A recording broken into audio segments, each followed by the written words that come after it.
முருகர் ஏமாத்துவார்.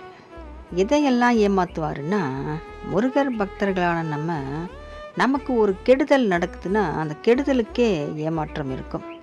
ஒரு கெட்ட நேரம் நமக்கு வருது, அந்த கெட்ட நேரம் நமக்கு கெடுதல் செய்ய வருதுன்னா அந்த கெட்ட நேரத்தை ஏமாற்றுவார். நம்மக்கிட்டேருந்து திருப்பி அனுப்பிடுவார். நீ போ, வெளியே போ, என் பக்தனை எதுவும் செய்யக்கூடாது அப்படின்னு அந்த கெட்ட நேரத்தை ஏமாற்றுவார். கெட்ட மனுஷங்க நிறைய பேர் இருப்பாங்க, நம்ம நல்லா இருக்கக்கூடாதுன்னு நினைக்கிறவங்க நிறைய பேர் இருப்பாங்க. அவங்களெல்லாம் ஏமாற்றுவார். அவங்க நமக்கு கெடுதல் செய்யணும்னு ஒரு எண்ணத்தோடு வந்தாங்கன்னா அவங்களுக்கு அந்த ஏமாற்றம் கிடைக்கும். ஏன்னா என்ன பண்ணாலும் இவங்க ஒன்றுமே ஆக மாட்டாங்களே, நல்லா இருக்காங்களே, நல்லா செழிப்பாக இருக்காங்களே அப்படின்னு அவங்களுக்குள்ளே ஒரு எண்ணம் இருக்க தான் செய்யும். நம்ம எவ்வளோதான் அவங்க கெட்டு போகணும்னு நினச்சாலும் அவங்க நல்லா இருக்காங்களே அப்படின்னு அவங்கள தான் ஏமாற்றுவார். ஆனால் முருகர் நல்லவங்களை எப்போவுமே ஏமாற்றவே மாட்டார். முருகரை நம்ம நம்பி இருக்கோம். முருகான்னு நம்ம எல்லாமே அவர் தான். ஆதியும் நீயே, அந்தமும் நீயே, என் வாழ்க்கைக்கு எல்லாமே நீயே, நீயே எனக்கு வாழ்நாள் முழுதும் துணையே அப்படின்னு நம்ம முருகனை நம்பி இருக்கோம். அப்போது முருகர் நமக்கு ஒரு கெடுதல் வருதுன்னா அந்த கெடுதலை ஏமாற்ற தான் செய்வார்.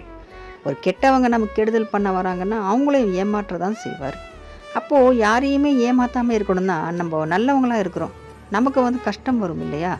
அதனால தான் முருகர் அவங்கள ஏமாத்துறாரு. நம்மளோட எதிரியை கூட நம்ம நம்பிடலாம். நம்ம கூடயே இருப்பாங்க, ஒரு துரோகம் பண்ணுவாங்க, அது நமக்கே தெரியாது. ஆனால் முருகனுக்கு தெரியும் இல்லையா? முருகர் பார்த்துட்ருக்காரு, எல்லாத்தையும் கேட்டுட்டு தான் இருக்கார். அப்போ அந்த ஏமாற்றத்தை அவங்களுக்கு கொடுப்பாரு. அவங்களும் மனம் வருந்தி திருந்தி முருகான்னு வணங்கும் போது அவங்களுக்கு அந்த ஏமாற்றம் இருக்காது. தன் குழந்தைக்கு ஒரு பிரச்சனைனா எந்த தாயாலையும் பொறுத்துக்க முடியாது. முதல்ல அந்த பிரச்சனை என்னன்னு தீர்த்திட்டு தான் மறுவேலையை பார்ப்பாங்க. அந்த பிரச்சனை அவங்களே சமாளிப்பாங்க. அவங்க குழந்தைகிட்ட வரவே விட மாட்டாங்க. அவங்க தான் ரொம்ப ஒரு அன்பான தாய். அப்படி தான் நம்ம முருகரும்.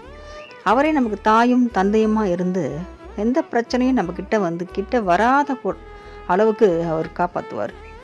அதனால தான் அந்த பிரச்சனைக்கு ஏமாற்றத்தை கொடுப்பாரு முருகர். நம்மளை தான் வாழ வைப்பார். நம்மளை அவங்க முன்னாடி வாழ வச்சு அவங்கள ஏமாற்றத்தை கொடுத்துட்டே இருப்பார் நம்ம முருகர். வெற்றிவேல் முருகனுக்கு அரோகரா.